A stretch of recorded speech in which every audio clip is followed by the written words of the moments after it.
আমরা আমাদের অনুষ্ঠান এগিয়ে নিয়ে চলেছি। এবার সমবেত নৃত্য পরিবেশন করবে আমাদের এখানকার ছোট ছোট বাচ্চারা।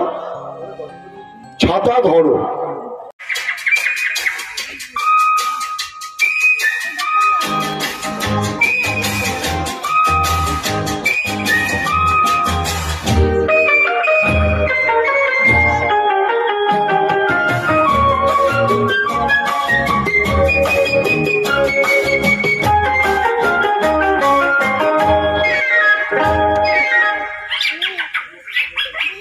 বুলবুল পাখি ময়নাটি আয়না জানা গান শুনি।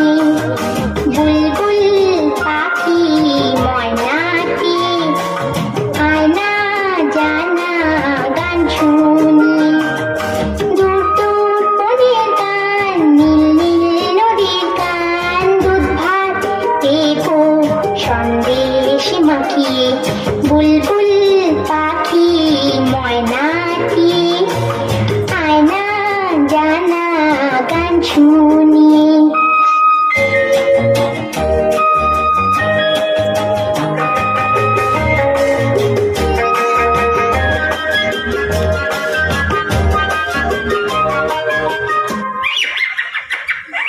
ঝিলমিল ঝিলমিল ঝর্ণা যেখানে বুলবুল বুলবুল রোজ বই যায়। ব্যঙ্গ মা ব্যঙ্গ বিগল্প শোনায়। রাজার কুমার পক্ষীরা চলে যায়। ভোরবেলা পাখনা মেলে দিয়ে তোরা এলি। কি বল না সেই দেশে বেরিয়ে। বুলবুল পাখি ময়নাটি আয়না জানা গান শুনি।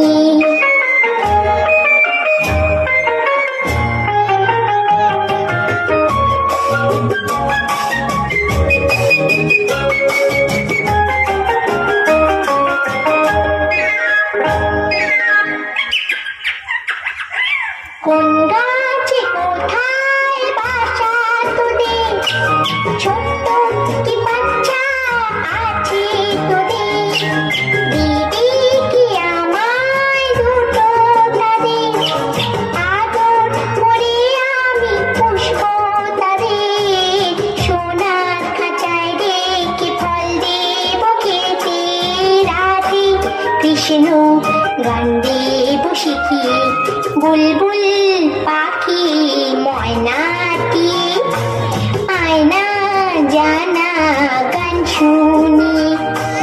দূর দূর বনের গান, নীল নীল নদীর গান, দুধ ভাত দেব সন্দেশ মাখিয়ে। বুলবুল পাখি ময়নাটি আয়না জানা গান শুনি।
ছোট্ট বাচ্চাদের নাচ তো আমরা দেখছি। এবার আমাদের নৃত্য পরিবেশন করবে আমাদের নৃত্যমেলা কিশোর বাহিনীর সদস্য চুমকি সিনহা। নৃত্য পরিবেশন করছে চুমকি সিনহা।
চোখের দৃঢ় জ্বালা সঙ্গে নিয়ে চললো মেরানে চললো প্রাণে চললো চললো মেরানে চললো প্রাণে চললো।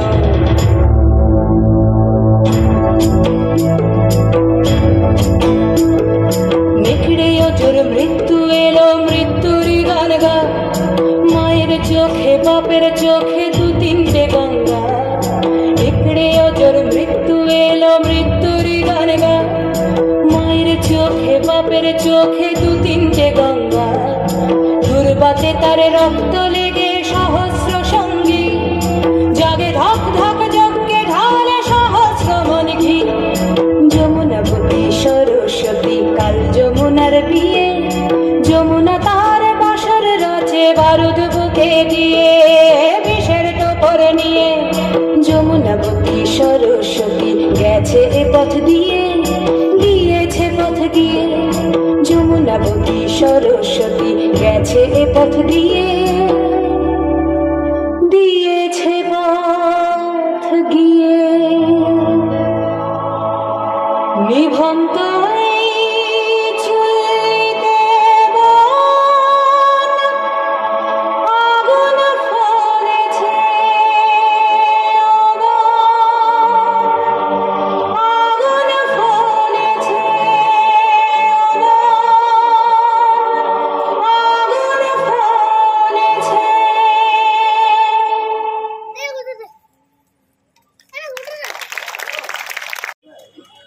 চুমকি সিনহাকে অনেক অনেক আমাদের তরফ থেকে ধন্যবাদ দারুণ একটা নৃত্য পরিবেশন করার জন্য। নৃত্যের থেকে আমরা একটু সুইচ করছি, আমাদের এবার রবীন্দ্রসঙ্গীত পরিবেশন করবে মিত্রবেলা কিশোর বাহিনীর প্রথম দিককার সদস্য শ্রী রুদ্রজিৎ মিশ্র।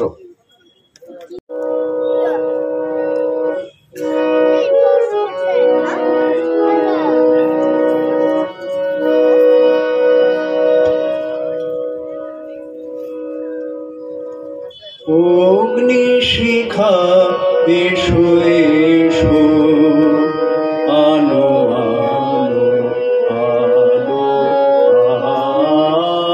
আলো, অগ্নিশিখা এসো এসো, দুঃখে সুখে ঘরে ঘরে জালো জালো, গৃহদীপ জালো জালো, অগ্নিশিখা এসো এসো।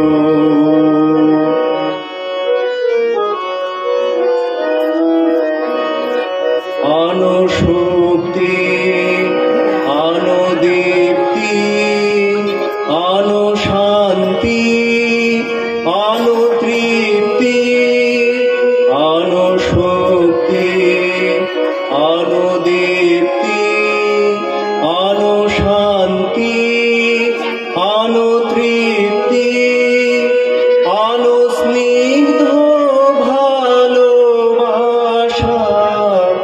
আনো নিত্য ভালো ভালো,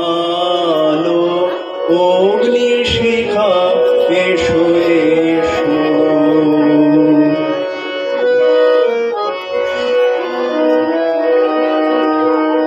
এসো পূর্ণ পথ বেয়ে, এসো হে কল্যাণী, শুভ শক্তি শুভ জাগরণ,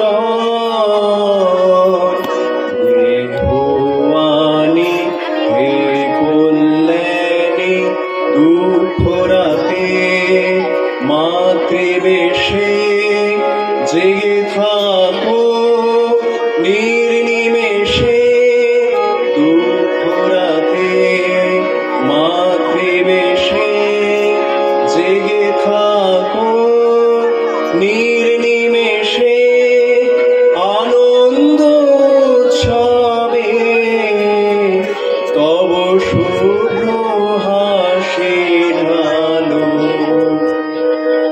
ঢালো, অগ্নিশিখা এসো এসো, আলো আলো আলো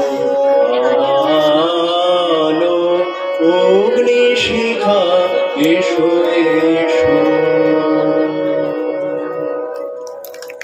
দিলে মোর প্রাণে এ আগুন ছড়িয়ে গেল, এ আগুন ছড়িয়ে গেল সবখানে সবখানে সবখানে, তুমি যে সুরের আগুন লাগিয়ে দিলে মোর প্রাণে, এ আগুন ছড়িয়ে গেল, এ আগুন ছড়িয়ে গেল সবখানে সবখানে সবখানে, তুমি যে সুরের আগুন লাগিয়ে দিলে মোর প্রাণে, যত সন্মরা গাছের ডালে ডালে নাচে আগুন রে, নাচে আগুন তালে তালে, আকাশে হাত তোলে সে কার পানে কার পানে কার পানে, তুমি যে সুরের আগুন লাগিয়ে দিলে মোর প্রাণে।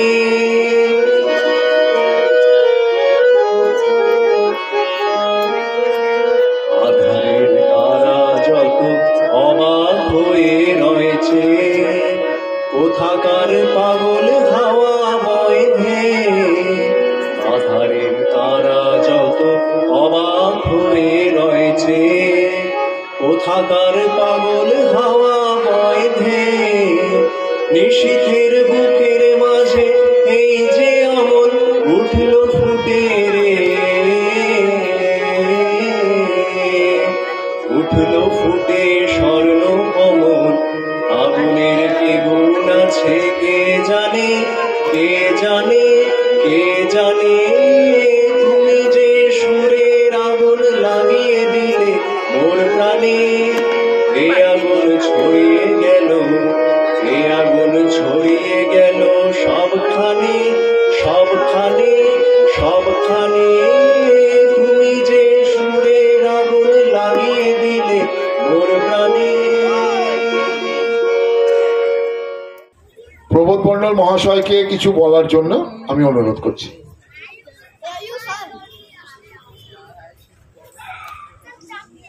শ্রদ্ধেয় কালিদা এবং উপস্থিত বিশিষ্ট অতিথিবর্গ, অভিভাবক অভিভাবিকা, সর্বোপরি আমার অত্যন্ত স্নেহের কিশোর কিশোরী ভাই এবং বোনেরা, প্রত্যেককে কিশোর বাহিনী পশ্চিম বর্ধমান জেলা পক্ষ থেকে প্রথমেই আন্তরিকভাবে যথাস্থানে শ্রদ্ধা এবং অভিনন্দন জানাচ্ছি। আজকে 40তম কিশোর বাহিনীর প্রতিষ্ঠা দিবস। এই 40তম প্রতিষ্ঠা দিবসে আজকে মিত্রমেলা কিশোর বাহিনীর বার্ষিক অনুষ্ঠানও সাংস্কৃতিক অনুষ্ঠানও আজকে অনুষ্ঠিত হচ্ছে। একই সাথে প্রতিষ্ঠা দিবস। শিক্ষা, স্বাস্থ্য, সেবা, দেশপ্রেম এবং বিশ্ব মৈত্রী, এই 5টি আদর্শে 5 থেকে 16 বছর পর্যন্ত শিশু কিশোরদের গড়ে তোলার লক্ষ্যে 1985 সালের আজকের দিনটিতে কলকাতার একটি সভার মধ্য দিয়ে কিশোর বাহিনীর নবপর্যায়ে পথ চলা শুরু হয়। সেই 40 বছর আগে যে মানুষগুলিকে নিয়ে কিশোর বাহিনীর প্রতিষ্ঠা হয়েছিল, তার সর্বশিখরে ছিলেন সাহিত্যিক অন্নদা শঙ্কর রায়। সাহিত্যিক অন্নদা শঙ্কর রায়কে প্রধান উপদেষ্টা করে 1985 সালের 5ই এপ্রিল কলকাতায় একটি সভার মধ্য দিয়ে শিক্ষা, স্বাস্থ্য, সেবা, দেশপ্রেম ও বিশ্ব মৈত্রী, এই 5টি আদর্শে কিশোর বাহিনীর নবপর্যায়ে পথ চলা শুরু হয়। সেই সময়েতে সারা পশ্চিম বাংলা তথা ভারতবর্ষের বিভিন্ন ক্ষেত্রে যারা প্রতিষ্ঠিত ব্যক্তি, যেমন ফুটবলার থেকে শুরু করে ক্রিকেটার, ফুটবলার ভাস্কর গাঙ্গুলি, আজহারউদ্দিন, কপিল দেবের মতো ক্রিকেটাররা, ডাক্তার আবির্লাল মুখার্জি, ডাক্তার মহুয়া মুখার্জি, এই ধরনের যারা চিকিৎসক এবং নৃত্যশিল্পী, ডাক্তার মহুয়া মুখার্জি, বিভিন্ন ক্ষেত্রে যারা খ্যাতনামা ব্যক্তিত্ব, তাদেরকে নিয়ে একটি উপদেষ্টা মণ্ডলী গঠনের মধ্য দিয়ে যে কিশোর বাহিনীর পথ চলা শুরু হয়, তার 1986 সালে সল্টলেক স্টেডিয়ামেতে প্রথম রাজ্য শিবিরের মধ্য দিয়ে সারা পশ্চিম বাংলার প্রায় 700 জন কিশোর কিশোরী সংগঠককে নিয়ে সেই শিবির অনুষ্ঠিত হওয়ার পরে সারা পশ্চিম বাংলার বুকে কিশোর বাহিনীর পথ চলা শুরু হয় এবং সেই সময় থেকে মিত্রমেলা কিশোর বাহিনীর পথ চলা শুরু হয়। 1985 সাল থেকেই মিত্রমেলা কিশোর বাহিনীর পথ চলা শুরু হয়। সেই মিত্রমেলা কিশোর বাহিনী যেভাবে নিরবিচ্ছিন্নভাবে আজকে এগিয়ে চলেছে, বিভিন্ন ক্ষেত্রে অনেকগুলি বিভাগ বর্তমানে চালু করেছে মিত্রমেলা কিশোর বাহিনী। আমি আশা রাখবো যে এই এলাকার বিভিন্ন শুভবুদ্ধি সম্পন্ন সংস্কৃতিপ্রিয় মানুষ যারা রয়েছেন, বিভিন্ন ক্ষেত্রে পারদর্শী, বিভিন্ন ক্ষেত্রে শিক্ষা নিতে চায় ধরনের কিশোর কিশোরীদের আপনারা মাঠে পাঠান, মিত্রমেলার যে কর্মসূচি সেই কর্মসূচিতে যুক্ত করান। সেই যুক্ত করানোর মধ্য দিয়ে আপনারা দেখবেন যে আপনার বাড়ির শিশু কিশোরটি আজকে একটি সুস্থ সাংস্কৃতিক পরিমণ্ডলে গড়ে উঠবে। আজকে বিভিন্ন ক্ষেত্রে আমরা যা লক্ষ্য করছি, শিশু কিশোরদেরকে বিকৃত মানসিকতার দিকে ঠেলে দেওয়ার যে সুপরিকল্পনা আজকে বিভিন্ন ক্ষেত্রে প্রচার মাধ্যমের বিভিন্ন ইলেকট্রনিক্স মিডিয়া থেকে শুরু করে প্রিন্টেড মিডিয়া থেকে শুরু করে সমস্ত জায়গায় একটা বিকৃত সংস্কৃতি তুলে ধরা হচ্ছে শিশু কিশোরদের মধ্যে। এবং আজকে আমরা এটাও লক্ষ্য করছি যে শিশুরা আজকে শিক্ষা থেকে, স্বাস্থ্য থেকে বঞ্চিত। তাই কিশোর বাহিনীর যে সীমিত ক্ষমতা, সেই সীমিত ক্ষমতার মধ্য দিয়ে প্রতিদিনের দৈনন্দিন যে কর্মসূচি, সেই কর্মসূচির মধ্য দিয়ে শিক্ষা, তার প্রকৃত শিক্ষা, সমাজকে চেনা, দেশকে চেনা, নিজের বাড়ির মানুষকে চেনা, এর মধ্য দিয়ে তার প্রকৃত শিক্ষা, যেমন একদিক থেকে কিশোর বাহিনীর মাধ্যমে আমরা শেখানোর চেষ্টা করি, অপর দিক থেকে তার স্বাস্থ্যটিকে কিভাবে ভালো রাখতে হবে। স্বাস্থ্য শুধুমাত্র ভালো মন্দ খাওয়া দাওয়ার মধ্য দিয়ে, চিকিৎসা ব্যবস্থার মধ্য দিয়ে স্বাস্থ্য ভালো থাকে না। স্বাস্থ্যকে ভালো রাখতে গেলে মানসিক স্বাস্থ্যকে ভালো রাখতে হবে এবং শারীরিক স্বাস্থ্যকে ভালো রাখতে হবে। আর এই মানসিক স্বাস্থ্য, শারীরিক স্বাস্থ্যকে যদি ভালো রাখতে হয়, তাহলে শিশু কিশোরদেরকে মাঠে পাঠাতে হবে আর সাংস্কৃতিক কর্মকাণ্ডের সঙ্গে যুক্ত করতে হবে, এছাড়া কোনো গত্যন্তর নেই। তাই আমরা আশা করব এই দুর্গাপুর ইস্পাত এলাকার যে সমস্ত মানুষ আজকে উপস্থিত হয়েছেন, আগামী দিনে আরো ব্যাপক অংশের মানুষের সঙ্গে আমরা যাতে আমাদের কর্মসূচিকে এগিয়ে নিয়ে যেতে পারি, এই কয়েকটি কথা বলে আপনাদের সকলকে আন্তরিক অভিনন্দন জানিয়ে আমার কথা এখানে শেষ করছি। ধন্যবাদ।